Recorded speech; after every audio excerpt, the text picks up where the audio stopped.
Hello everyone! Welcome back to our channel. So for today's video ay lulutuin na natin yung natirang laman ng San Fernando na gabi, no? Yung hinukay natin nung nakaraan. So, meron tayong ilang peraso doon na natira. At ang plano kong gawin na naman ay gataan ito. Sweetened na naman. Sweetened coconut creamed taro. Pero syempre this time ay meron tayong i-upgrade natin yung level. Wow! Upgrade yung level. Oo guys, kasi may ihahalo tayo. So tara, samahan nyo muna ako at mamimitas tayo ng ihahalo natin. Una kong gagawin to, no? So, hindi ko alam kung ano ang kalalabasan, pero I think edible pa rin naman. Yung bang makakain pa rin naman. Okay? So, tara. Samahan niyo ako. Let's go! Ayan. Nandito tayo sa aming backyard garden at mamimitas tayo ng ilalahok natin doon sa ating ginataang taro, no? Para maiba naman. May twist. So, ano ba yung sinasabi kong ihahalo natin? So, nakikita nyo ba yan? Yung mga nakahang dyan. Mga nakasabit na yan. No? Okay? So, yan. Yan. Kita nyo na. Ayan. Ang ihahalo natin sa ating ginataang taro, no? Ang ube. Bunga ng ube. Bunga kasi nasa ano siya, nasa ano siya, nakahang siya. I mean, 'di ba? Sa vine siya tumubo. Hindi ko muna huhukayin yung puno niyan. Hindi ko muna huhukayin yung pinakapuno kasi balak ko pang palakihin na andyan ang puno niyan eh. Okay. Balak ko pang palakihin pa ang laman niya. Kaya ito na muna ang ating ihahalo. Itong mga bunga niya muna. Kasi madami naman na akong naipon din na pangtanim. Kasi actually ito yung magiging binhi, no, sa susunod na pagtatanim. So, since marami na rin naman ako naipon doon, pakinabangan na lang natin to. Okay, so tara, mamitas na tayo. So, ganyan lang naman to. Ayan, oh. Ang bilis lang niyang natanggal. So, yan.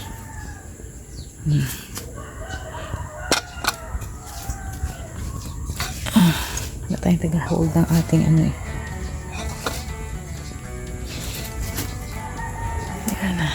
Medyo pili-piliin lang natin yung may kalakihan, no?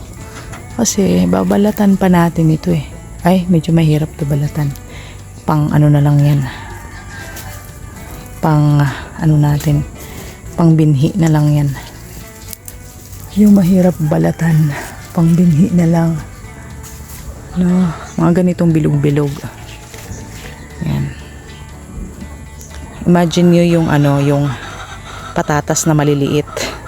No, parang ganito. So, first time ko lang gagawin to sa aking lutuin. Tignan natin kung anong mangyayari. Makakain kaya. Pero for sure naman, makakain naman. Kasi ube yan. Ube naman to eh. Yan, ito. No. Yan. Pamitas tayo ng mapapakinabangan.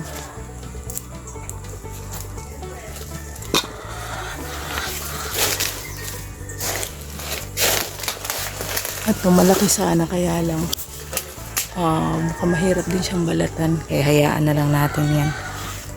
Gawin na lang yan pang pang binhi. Yan. Although marami akong ano. Alam mo yun, kung malawak lang yung lupa dito, ang dami talaga matatanim na ube. Eh, medyo limited lang ang space natin.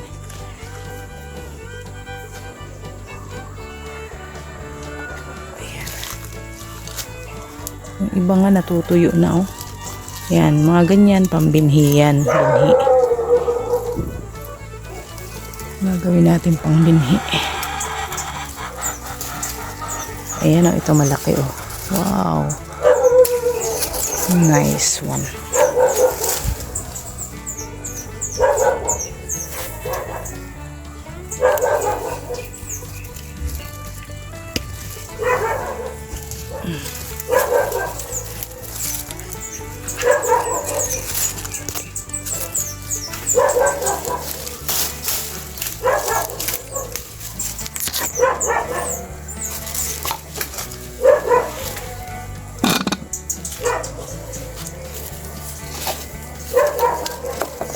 Nahulog na yung isang yun. Ayan, meron pa ba? Meron pa ba? Eto. Hayaan na natin tong isa. Kawawa naman. Maliit. No, pangtanim na lang yan. Itong isang to. Laki-laki din. Hayaan, kunin na rin natin to.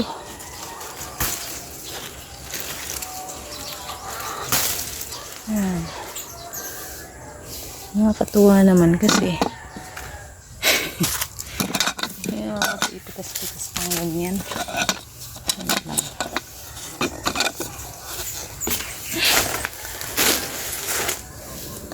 Oh, meron pang naka-escape sa mata ko.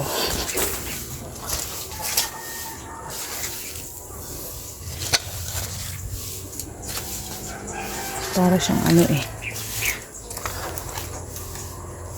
Mahirap talaga kasi balatan yan. Gusto ko yung mga bilog-bilog kasi relatively hindi mahirap anuhin. Diskartihan yung pagbabalat.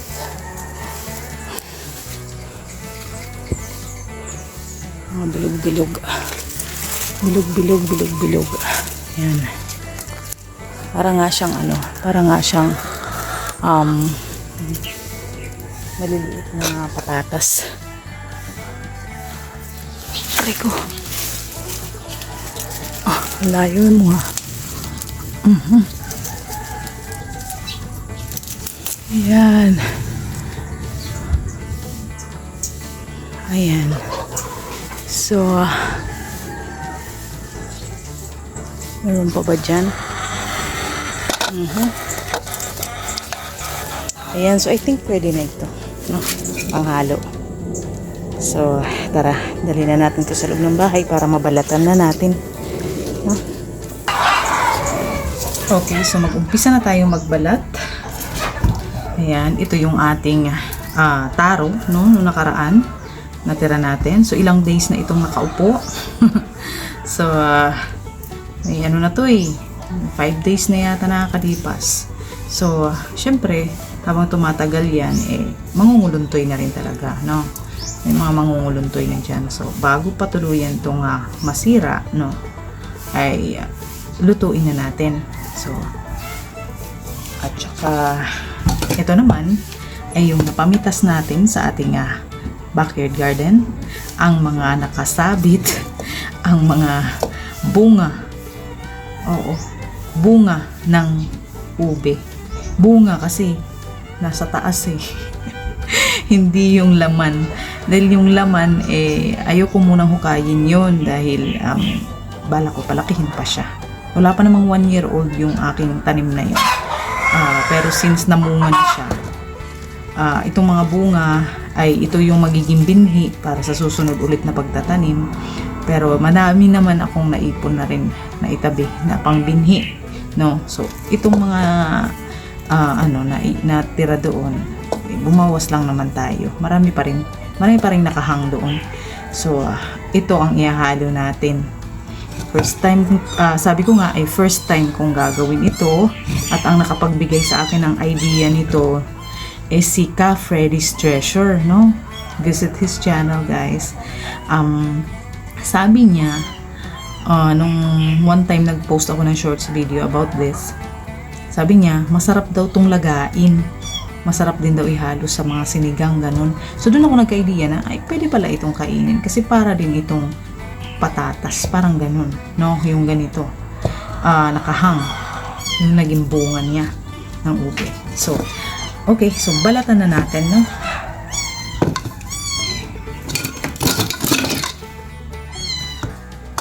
So, ito muna. Mas excited ako malaman ko may itsura nito.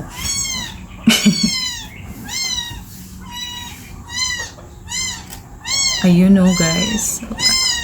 Sa tingin ko, nakikinita ako na kung anong kalalabasan ng ating ginataan. Meron siyang parang natatakot ako. Ito na nga lang. Alisin muna natin.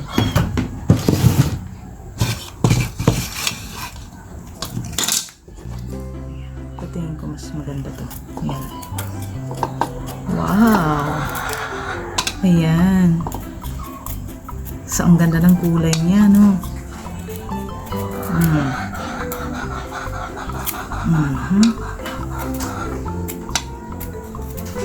So, nakikinita ako na kung ano magiging kulay ng ating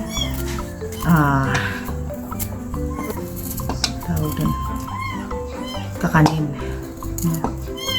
na lulutuin mamaya.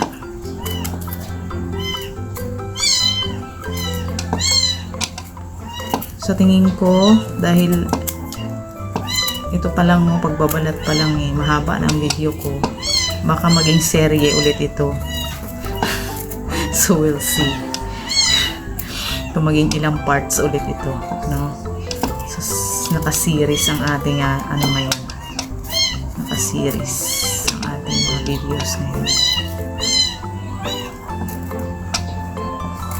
So yan. Pamimitas. And then pag-prepare, no? Kasama na siguro yun. Sorry. So ito na. Ito na ang nabalatan, no? Ang ganda.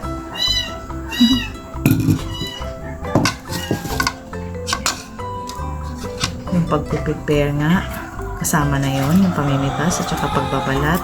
At baka maging part 2 yung actual na mismo na pagluluto. Oh, I don't know. Let's see kung nangyari. Tapos, syempre, ang ating tikiman time. Tikiman time talaga. Kainan time with my Baba Girl. Pag available siya. Pag hindi siya natutulog. Pero I really want her to be part of our vlog, you know? Kasi she's part of the family. Kaya gusto ko na rin siyang isama talaga. Although may mga videos din naman talaga kasama siya kasi naturally that will happen talaga dahil ako ang kasama niya dito sa bahay. Pag may time na hindi siya kasama, yun yung time na tulog siya. No? So she's growing up na rin naman. And I think she also likes vlogging. Marunong na rin magpa-cute sa camera eh. Then, yan. Whenever she's awake, she's available, no? Isasama ko siya. Yan. Lalo na sa mga kainan, hindi siya pwedeng maging absent dyan. Alam naman kumain lang akong ako lang. No? Okay, so yan. Okay, so ito na guys, ang ating binalatan, no? Okay, so mamaya na lang magcha-chop, no? Sabay-sabay na after mabalatan. Itong ating taro. O sa waray-waray dialect, ang tawag namin dito ay karlang. So balatan naman natin nito.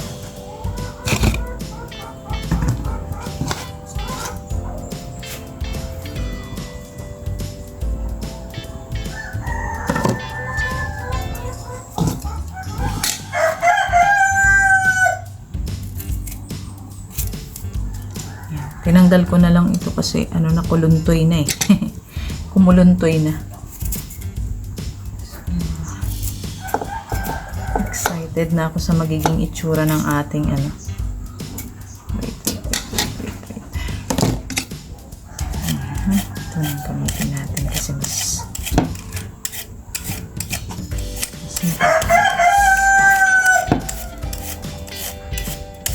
pero ilang araw na itong nakaupo lang eh dahil hindi ko pa maisip kung anong gagawin ko.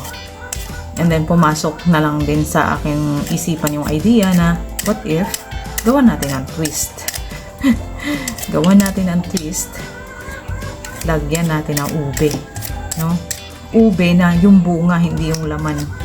Kasi nanghihinayang ako dun kung bungkalin na natin agad yun dahil may ilalaki pa yun eh. May ilalaki pa yung laman ng aming ube. Total wala pang 1 year old nga yun. So instead na yung laman, yung bunga na lang. Nakakatawa lang no kasi namumunga din yung ube.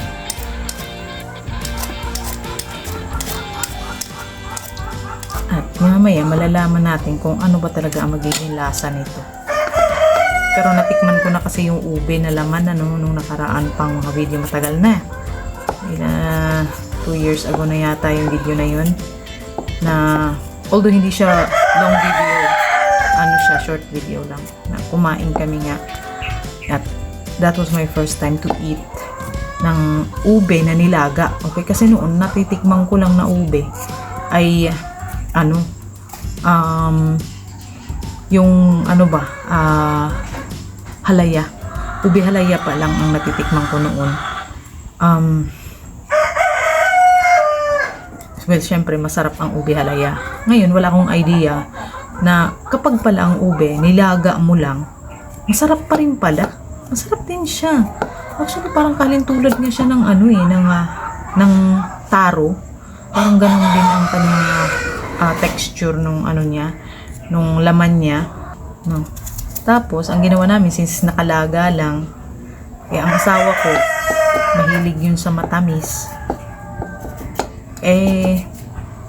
Nilagyan namin sa ibabaw ng ano, ng condensed milk, yung nakasachet na condensed milk. Solve ang merienda, masarap. Masarap siya.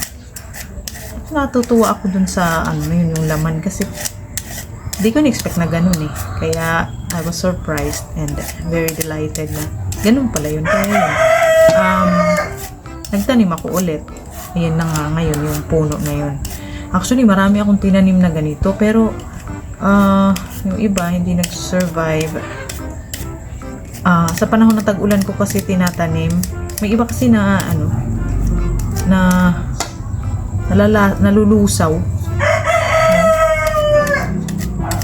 Syempre ako hindi pa rin talaga ako expert sa mga ganitong pagtatanim. Pero through time, since na-experience na natin, may natututunan din tayo.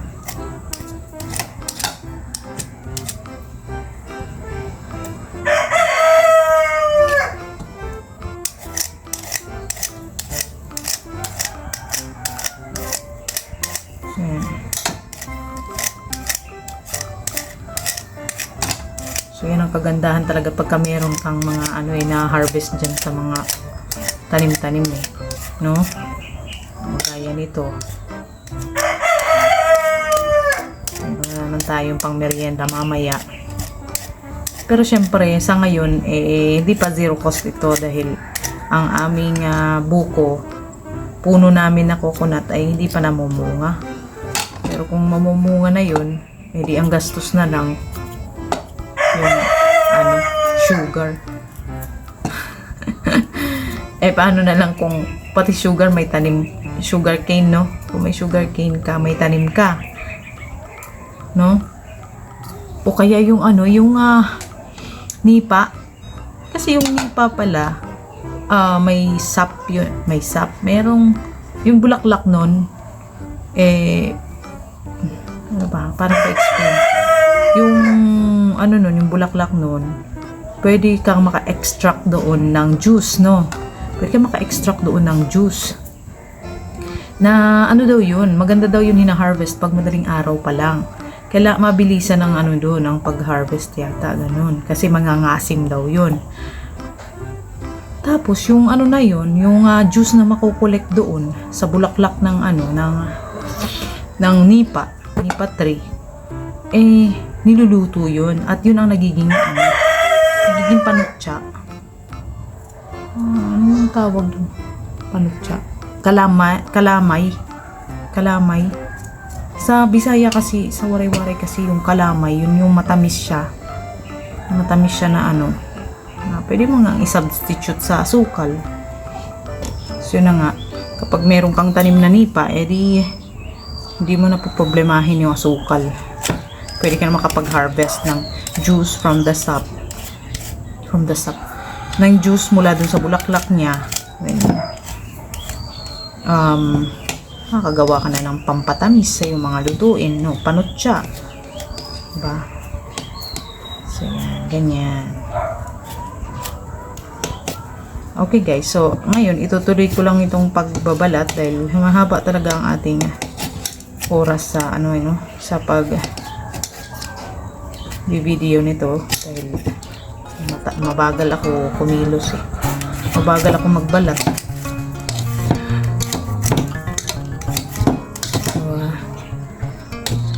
Kita-kits mamaya sa pag-chop na talaga, no?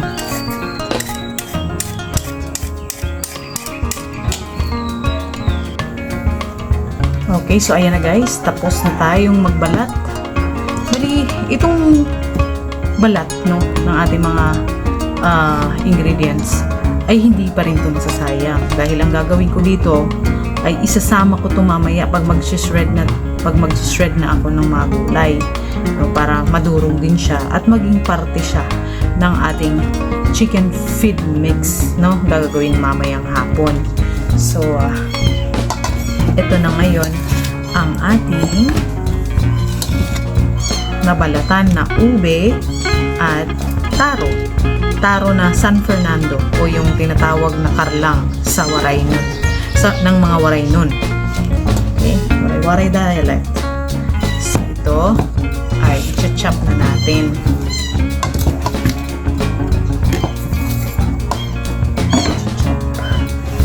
I-slice. Okay. Hey, what's wrong? Bakit? Okay. So, saan pa natin ilalagay? Ayan, para makita niyo yung finish natin. So, yan.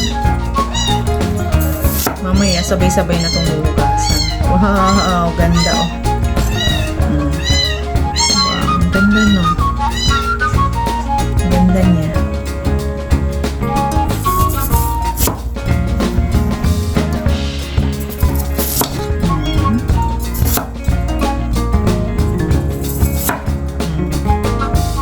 Ganyan.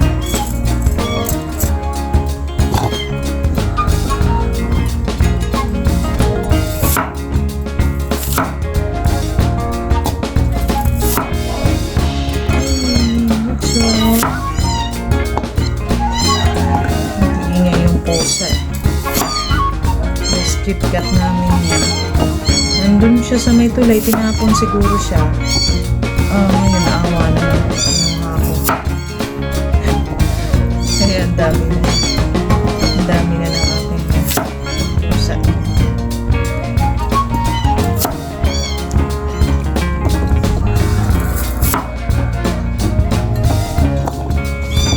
Ang ganda ng kulay nito mamaya kasi magiging kulay ano siya, purple, no? Ang ating kakanin. Sweetened coconut creamed taro and ube. Wow. So ito naman.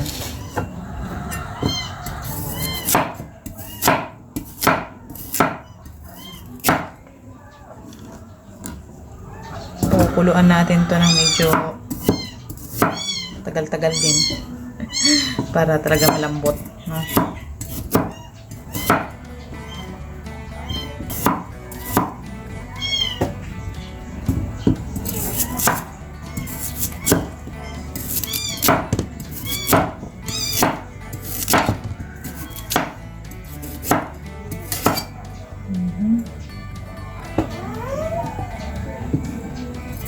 gising na.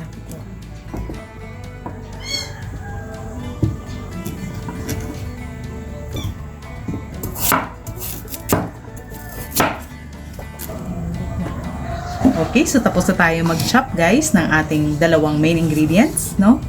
Ang ube at saka ang taro na San Fernando o yung tinatawag ng mga waray nun na karlang.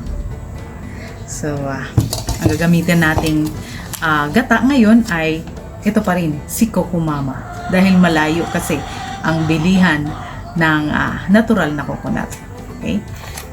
So, at saka ang ating asukal para matamis siya. At since sobrang haba na ng ating video, ang pagluluto ng ating sweetened coconut creamed taro and ube, no? Ay gagawin natin sa susunod na part ng video na ito. So magiging serye na ulit na naman ito. Gaya ng laing. Okay? So putulin na natin ang ating video and that's it for now. Thank you guys for watching. Don't forget to like and share this video and please don't forget to subscribe at pupromote ko na naman ang aking membership. Membership levels are now available. So I hope na mag-opt-in kayo. Opt to join us, to join our channel para matulungan niyo kami, no? Na kumita dito sa aming maliit na channel. So, again, thank you so much sa walang sawa niyong pagsuporta. Thank you guys. Bye-bye. Let's grow.